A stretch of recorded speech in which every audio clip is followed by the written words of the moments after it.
I went to a wedding a couple of weeks ago. I remembered all of it. I left at a decent hour.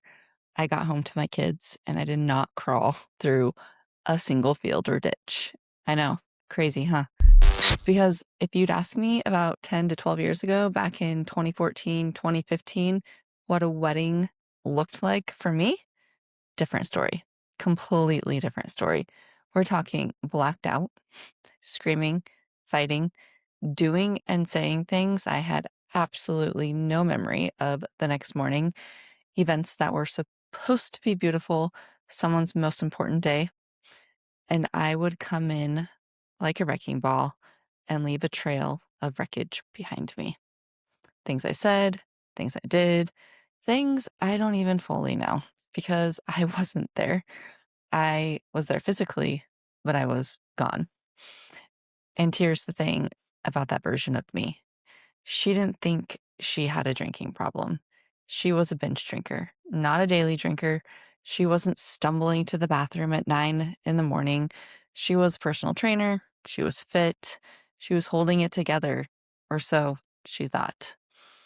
And she would have told you with full conviction that she was fine, that everybody did this at weddings, that it was just part of the celebration. She was wrong. And I say that with love, but she was completely wrong. I'm Megan. I've been sober since July 10th, 2023, coming up on 3 years. And today I want to talk about something that terrified me when I first got sober: social events, specifically weddings, because weddings are the Super Bowl of drinking culture. There's a bar at cocktail hour, there's a bar at dinner, there's a bar during the reception. Sometimes there's even open bars. The whole event is engineered around it. And if you're newly sober, or even not so newly sober, walking into that environment can feel like game over before it starts. But it's not. I want to show you exactly how I got through this one and how you can too. Why weddings hit different. Let me back up for a second. Because before I tell you what worked, I need you to understand why weddings are uniquely brutal when you're sober. First, it's not just one event. It's cocktail hour, dinner, reception, late night. It can stretch 4, 5, 6 hours. There's a long time to navigate if you don't have a plan. Second, everybody's in a heightened emotional state. Joy, nostalgia, family stuff, open bar. People loosen up fast. And when the people around you are loosening up and you're stone cold sober, there's this weird pressure. Like you're the only one at the party who didn't get the memo. Third, alcohol is woven into every single ritual. The toast, the champagne flutes. As soon as you walk through the door, here's some Prosecco. The clinking glasses. It's not background noise at a wedding. It's the main event. And when you're someone who used to center your entire evening around those moments, standing in the middle of it sober can feel surreal. Like you're watching a movie you used to star in, because let's be honest, I was the star of the show. Or so I thought I was. And fourth, the hardest one is the grief, because sometimes you grieve the version of yourself who would have let loose and danced and laughed and had what felt like the time of her life. You have to sit with the fact that you are choosing something different now. And that choice is the right one. But it doesn't always feel light and easy in the moment. So, no, I'm not going to stand here and tell you weddings are a breeze. They're not, but they're survivable. And they can be more than survivable. They can be genuinely good. Let me walk you through exactly what I did. There were 3 things that made this wedding work. I want to break each one down for you. Have a plan before you walk through the door. The first thing is this. Most people walk into a wedding sober with zero plan and wonder why they're miserable by hour 2. You can't just show up and wing it. That's how drunk you used to do things. Sober you needs a strategy. So here's what I did before this wedding. I knew a few things going in. I knew I'd be running into a girl I used to personal train back in the day, a past client of mine. She's also a friend of one of my close friends, the bride. I hadn't seen her in probably 4 years, so I knew there was at least one person there I genuinely wanted to catch up with. I knew the crowd would be drinking heavily. I knew cocktail hour would be the most intense stretch. That's when everyone's loose, the drinks are flowing, and there's nothing else to anchor the conversation to. So I made a plan before I walked through the door. I knew who I was going to find first. I knew what I was going to put in my hand, and I knew when I was going to leave. And I want to break that down into 3 pieces because these are the 3 things I want you to do before any wedding you go to. Number 1, know your anchor. Identify 1 or 2 people at this wedding who you genuinely want to connect with, not just people you'll tolerate, people you actually want to be around. For me, it was my past client I hadn't seen in 4 years. She became my anchor. When things felt weird, I went back to her. Number 2, arrange your drink before you get there. This sounds small. It is not small. Walking into a cocktail hour with no drink in your hand is a magnet for, oh, you're not drinking? Conversations that you may or may not want to have at someone else's wedding. For instance, this bride made a cocktail list that involved a mocktail, which was named after her child. So, yeah, I had 2 of them. Were they $15 a piece? Sure, but they were delicious, and I had something pretty in my hand. I knew that there was a non-alcoholic option for me when I got there. Number 3, set your exit. Not because you're fleeing, because having an endpoint gives you a psychological freedom. When you know you can leave, you stop mentally counting down every minute. You stop surviving. You start being present. I knew when I was leaving, or around the time I was leaving, I told myself, I'll stay through dinner and dessert. And that was enough. And then find your people and go deep. The second thing, this is the one I think nobody talks about enough, is connection, real connection. The biggest lie we tell ourselves about drinking at weddings is that alcohol is what makes connection happen. That without it, you'll just be standing in the corner watching everyone else have fun. That's not connection. That's performance. And drunk connection evaporates by morning. Let me tell you what actually happened at this wedding. So I found this girl early, probably within 5 minutes. The past client I told you about, we hadn't seen each other in 4 years. And even though she was drinking and her sister were drinking, I wasn't, my husband wasn't. It didn't matter. We talked about real things. We talked about life, her newly being married. And because I had actually mentioned that I don't drink anymore, she asked me about it. Not in a weird way, genuinely. And I got to share something true about myself. That conversation, I will remember it. She will remember it. It was real. And I even gave her some huge tips going into parenthood because she's young. So I said, why not quit drinking before you become a mom? And it was an amazing conversation. There was no me pushing her to stop drinking. It was just why I don't drink and, giving her some advice. I'm 15 years older than her. But that is the opposite of what I had at weddings back in 2014, in 2015, when I was absolutely drinking and have almost no memory of what anyone actually said to me. And here's the other thing.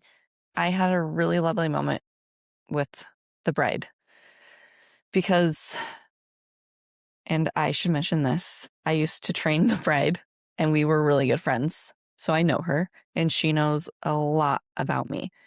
And they had put that mocktail on the cocktail list. It was a pretty purple drink.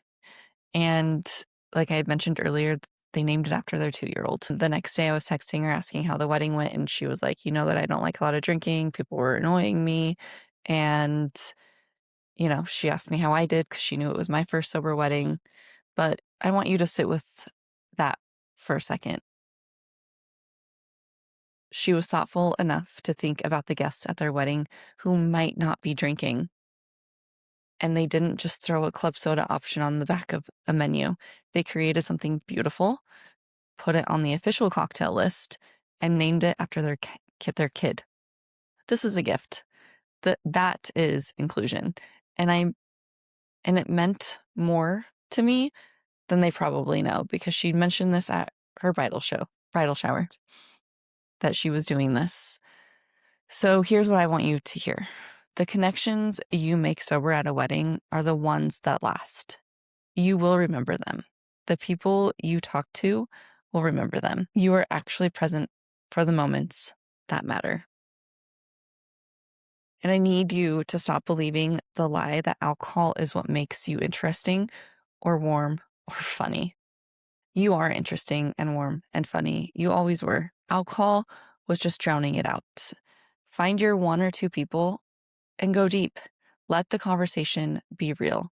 That is worth more than 5 hours of loud, laughing, foggy, forgettable, fake connection at an open bar. And let's be honest, the bride probably didn't want me drinking at her wedding anyways. She had enough drama going on. I mean, it's a wedding after all. Everybody's drunk. Lots of conversations flowing. Not necessarily drama, but, she probably was very thankful that I was not drinking. And then the drink in your hand and the dessert on your plate. This is the third thing. And this is the one I get the most practical questions about. There's a moment at every wedding where someone thrusts a champagne flute into your hand for the toast, and you're standing there holding a glass of champagne you don't want in front of a room full of people who are about to drink. That is not hypothetical. That will happen. You need to be ready for it. Here's what I had. I had my club soda. That's my standard fallback. It looks like something, it feels like something in your hand, and nobody is asking questions about club soda. The mocktail was a bonus, a genuinely fun option that happened to be beautiful and had a story behind it. But the club soda is the workhorse. That's the one you can rely on at any venue, anywhere, anytime, and the cheaper option. And then there was dessert. Let me tell you what happened with the dessert. The venue put out a dessert table, and I watched this interesting thing happen. Almost everyone got up after dinner and went straight to the bar. Maybe 10 people came to the dessert table. Probably 40 went to the bar. I got dessert. I sat down and I ate it, and I enjoyed it. Here's what hit me. That dessert was the reward. For years, for over 20 years, the reward was the drink. The drink was how you celebrated, how you wound down, how you marked the moment. And I have replaced that reward with something that actually tastes good and doesn't make me say things I regret. And I was not white knuckling it. I was genuinely choosing it. So here's your practical playbook for this part. Always have something in your hand: club soda, sparkling water with lime, a mocktail, a Coke, whatever. This is your prop drink. It is not about hiding the fact that you don't drink. It's about social ease, yours. For the toast, lift whatever you have. You are toasting to love. You are toasting to the couple. The liquid in the glass is irrelevant. Nobody is checking. And if they are, that's their issue, not yours. And find your non-alcoholic reward. Dessert. The blondies were amazing. A beautiful sparkling water, a specialty mocktail, a fancy coffee, something that signals this is celebration to your brain. Your brain needs a cue that this is a special moment. Give it one that isn't going to wreck your morning. Here's what I want to leave you with. I drove home from that wedding sober. My husband and I talked about the night, how nights like this would have ended in chaos, and we actually got to leave and get our kids at a decent time and spend the rest of the night with them, not wasted, not waking up hungover. We were able to fully enjoy the moment, not get mad at each other, not get in a fight. I remembered my conversation with the bride and how gorgeous she looked, and I got to catch up with my old client and got to hear about her new life beginnings because she got married 6 months prior. I got to be there, present, and just witness, you know, an emotional day. And I was sober, and I didn't get extra emotional because I was drinking. I actually just felt the emotions. You know, it just was absolutely amazing. And you can have a mocktail, you can have something in your hand. That is how you survive, because people can be annoying. Like I said, the first thing that they offered us when we walked through the door, not they, but the waitress, she comes up and she's like, "Some Prosecco." And for a moment, my brain kind of like jogged for a second. And I was like, wait, is this actually happening? And I was like, no, I'm good. And that was it. That was it. There was no, I didn't have to explain anything. It was just as simple as, no, I'm good. And then I went up to the bartender and I said, I want that drink, that mocktail. And it was awesome. It was perfect. I don't remember ever going to a wedding in my prior years sober. I was always wasted. Everybody with me was wasted. Let's not deny that. I wasn't the only one wasted, but I didn't make a fool of myself. I showed up. It was our anniversary.